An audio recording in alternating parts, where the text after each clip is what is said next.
أبرهام ونبي موسى أملاك أبرهام ونبي موسى أنا استعلم قدست سلاسي تمسكنوا تمسكنوا تمسكنوا تبل على نفسي بوداسي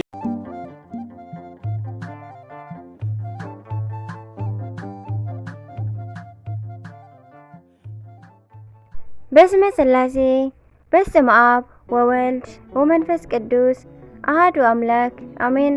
ሰላም እግዚአብሔር አምላክ ምስ ኩላትኩም ይኹን። ስድራ እግዚአብሔር አምላክ ከመይ ሓዲርኩም? ኣነ እግዚአብሔር ይመስገን። ክብሪ ይስፋሕ መድኃኔዓለም ኣቦይ ልዑል እግዚአብሔር ኣምላኽና ክሳብ ሰዓት እዚኣ ብጸጋን ብጥዕናን ዓቂቡን ስለ ዘጽንሐናን ክብርን ምስጋናን ንመድኃኔዓለም ክርስቶስ ይኹኖ። ከምኡውን ነታ ርህርህት ሕሊና ቅድስተ ቅዱሳን ንጽሕተ ንጹሓን ወላዲተ ኣምላኽ ወላዲተ ቃል ዝኾነት ቅድስቲ ኪዳነ ምሕረት ኣደይ ቅዱስ ወዳ ብዝሃባ ክብሪ ክብርን ምስጋናን ውዳሴን ይብጽሓያ።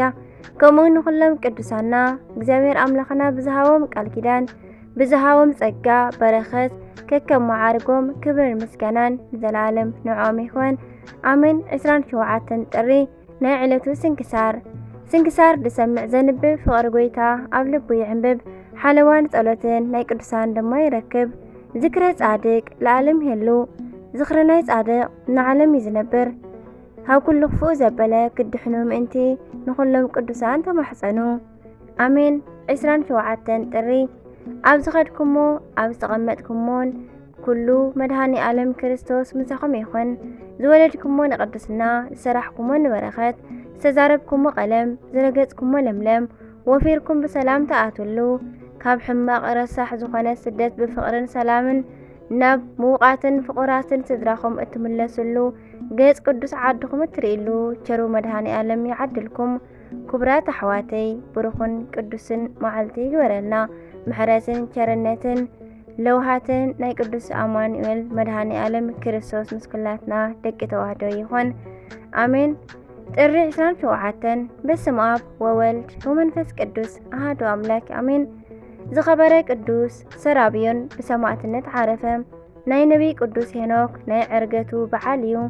ገና ምስ ተወልደ 500 ዓመት ንዝኾኖ ሙት ዘተንስአን ካብ ዝውለድ ኣብ ሳልሳይ መዓልቱ ድማ ቅዱስ ቅዱስ ቅዱስ ኢሉ ንኣምላኹ ዘመስገነን ድሕሪኡ ከዓ ብእሳት ተቓጺሉ ብሰማዕትነት ዝዓረፈ ቅዱስ ቢፋሞን ናይ ሰማዕትነቱ ፍጻሜ ኮነ። ናይ ሊቀ መላእክት ቅዱስ ሱርያል እውን ዓመታዊ ክብረ በዓል እዩ። እዚ ቅዱስ ድማ ንእዝራ ዝተሰወረ ምስጢር ኩሉ ዝገለጸሉ እዩ። ናይ ሐዋርያ ቅዱስ ጢሞቴዎስ እውን ዝኸበረ ስጋኡ ካብ ሃገረ ኤፌሶን ናብ ከተማ ቁስጥንጥንያ ዝፈለሰሉ ዕለት እዩ። ኣሜን። በረኸተ መሕደረና። ሰማዕት ቅዱስ ሰራብዮን። እዚ ቅዱስ ካብ ደቡባዊ ግብፂ ካብ ምስር ዝተረኸበ ሰማዕት እዩ። ብሃብትን ንብረትን ከዓ ዝበለጸገ ነበረ። ኣብዚሑ ምምጽዋት ዝፈቱ እዩ። ከሓዲ መኮንን ሄሬኔዎስ ንክርስቲያን ካብ ዘለዎ እንዳሳደደ ኣብ ዘሳቀዮምን ኣብ ዝቐተሎምን ወቕቲ ቅዱስ ሰራብዮን ከዓ ሰማዕትነት ክቕበል ፈተወ። ድሕሪኡ ቅዱስ ሰራብዮን ቴዎድሮስን ሰርማ ምስ ዝበሃሉ ፈተውቱ ናብ ከሓዲ መኮንን ብምኻድ ኣፊቱ ቆይሙ ናይ ጎይታና ክብሪ መስከረ። መኮንን ከዓ ንኹሎም ኣሰሮም። ደቂ እቲ ዓዲ ናይ ቅዱስ ሰራብዮን ምእሳር ኣብ ሰምዑ ጊዜ ኩሎም ተኣኪቦም ንመኮንን ቀቲሎም ካብ ኢዱ ከድሕንዎ ደልዮም ብዙሕ መሳርሒ ሒዞም ብምምጻእ ንውግእ ተቐረቡ። ነገር ግን ቅዱስ ሰራብዮን ከልከሎም። ኣነ ባዕለይ ብጎይታይ በኢየሱስ ክርስቶስ ስም ደመይ ከፍስስ ብፍቓደይ ዝመጻእኹ እየ በሎም። መኮንን ሒዝዎም ካብኡ ብምውጻእ ኣብ መርከብ ተሳፊሩ ናብ ሃገረ እስክንድርያ በጽሐ። ኣብኡ ኸዓ ንቅዱስ ሰራብዮን ጽኑዕ ብዝኾኑ ፍሉይ መሳቀይታት ኣሰቃይዎ። ኣብ መጀመርታ ኣብ ውሽጢ መንኮራኹር ብምእታው ኣሰቃዮ። ኣብ ናይ እሳት ምድጃ ከዓ ኣእትዮም ብእሳት ኣቃጸልዎ። ምስ ነዳድን ቀመምን ገይሮም ኣብ ዓብይ ድስቲ የእተውዎ። ኣብ ናይ ሓፂን ዓራት ኣደቂሶም ብኩናት ሸንከርዎ። እዚ ቅዱስ ከዓ እዚ ኩሉ ስቃይ ዝዕገስ ኮነ። ዝተኣዘዘ ናይ እግዚኣብሔር መልኣኽ ከዓ ኩሉ ስቓይ ምእንቲ ክኽእል ይዕግሶን ካብ ቁስሉ ከዓ ይፍውሰን ነበረ። ድሕሪኡ መኮንን ንቅዱስ ሰራብዮን ኣብ ልዕሊ ዕንጨይቲ ሰቒሉ ብፍላጻታት ኣስነደፎ። ናይዚ ቅዱስ ናይ ዘወትር ሓላዊ ዝኾነ መልኣኽ ከዓ ነዚ ቅዱስ ካብ ዝተሰቐሎ ኣውሪዱ ኣብ ክንድኡ ነቲ መኮንን ኣሲሩ ሰቐሎ። ቅዱስ ሰራብዮን ከዓ ኣብዚ ግዜ ንመኮንን ብስም ክርስቶስ ዝተኣሰሩ ኩሎም ካብ እስር ቤት ኣውፂእካ ናይ ሞቶም ፍጻሜ ክሳብ ትእዝዝ ካብዚ ዝተሰቐልካሉ ዕንጨይቲ ከምዘይትወርድ ፍለጥ በሎ። መኮንን ከዓ ናይ ቅዱስ ሰራብዮን ትእዛዝ ብምቕባል ኣብ እስር ቤት ንዘለዉ ኩሎም ከውፅእዎምን ርእሲ ርእሶም ከዓ ብሰይፊ ምእንቲ ክቖርጽዎምን ኣዘዘ። ከም ዝኣዘዞ ከዓ ገይሮም ከምኡ ገይሮም ክሳዶም ቆረጽዎም። ናይ ሰማዕትነት ኣኽሊል ከዓ ተጐናጸፉ። ናይዞም ሰማዕታት ቁጽሮም ከዓ 540 ኮነ። በረኸቶም ይሕደረና። ድሕሪኡ ንዝኸበረ ቅዱስ ሰራብዮን ናብ ካልእ ሃገር ወሲዱ ምእንቲ ከሳቕዮ ካብ ሓሳቡ እንተዘይተመሊሱ ከዓ ብሰይፍ ርእሱ ምእንቲ ክቖርጾ ንሓደ መኮንን ሄሬኔዎስ ዝበሃል ኣዘዞ። እቲ መኮንን ከዓ ብመርከብ ሒዝዎ ከደ።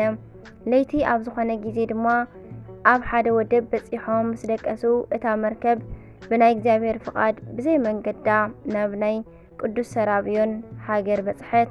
ምስ ወግሐ ከዓ ኣብ ዝነቕሑ ጊዜ ዝኸድሉ ወሰን ተለዊጡ ረኸብዎ።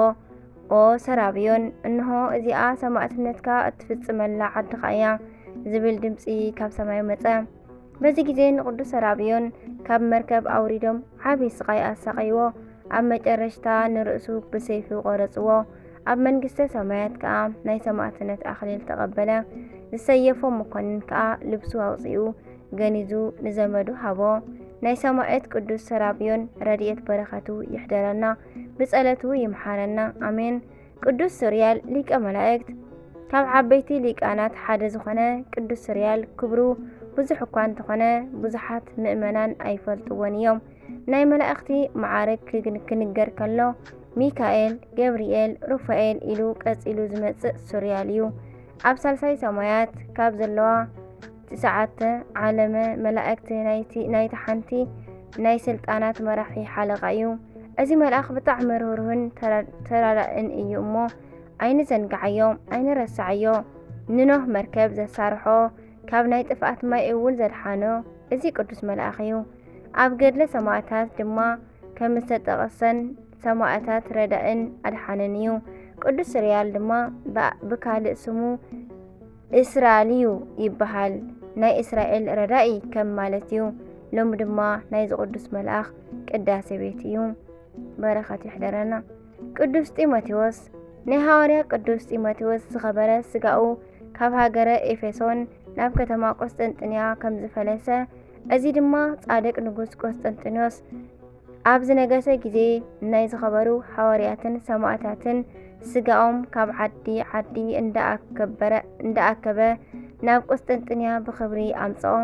ናይ ሐዋርያ ቅዱስ ጢሞቴዎስ ከዓ ቅዱስ ስጋኡ ኣብ ኤፌሶን ከም ዘሎ ምስ ሰምዐ ካህናትን ዲያቆናትን ምእመናንን ልኢኹ ብኽብሪ ናብ ቆስጠንጥንያ ኣምጽኦ። ኣብ ውሽጢ ናይ ዝኸበሩ ሐዋርያት ቤተ መቕደስ ከዓ አንበሮ። ናይ ሐዋርያ ቅዱስ ጢሞቴዎስ ዜና ዕረፍቱ ጥሪ ዕለት 23 ተጻሒፉ ኣሎ። ረድኤት በረኸቱ ይሕደረና፣ ብጸለቱ ድማ መድኃኔ ዓለም ክርስቶስ ይምሓረና፣ ኣሜን። ናይ ኩሎም ብዝለማዓንቲ ዓመታውን ወርሓውን ተኸቢሮም ዝውዕሉ ተዘኪሮም ዝውዕሉ በረኸቶም ይሕደረና።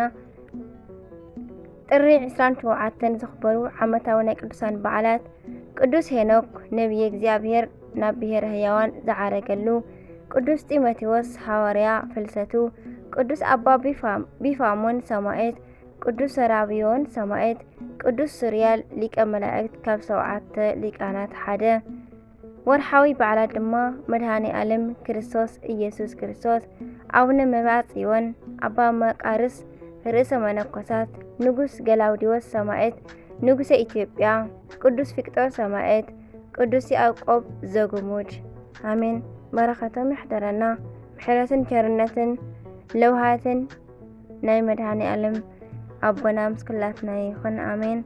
سنكسار تسمع زنبب فقر بويتا عبل بوي عبب حلوان ثلاثين ناي قدسان دما يركب ذكرى صادق العالم هلو زخرنا صادق نعلم يزنبر آمين. زودقا زنطبه ቃል ኮነ ዜማ ፊደል በአፈ ቅዱሳን ትኳን መላእክት ተአረመለይ ወስብሐት ለእግዚአብሔር ወለወላዲቱ ድንግል ወለመስቀሉ ክቡር አሜን አሜን ይኩን።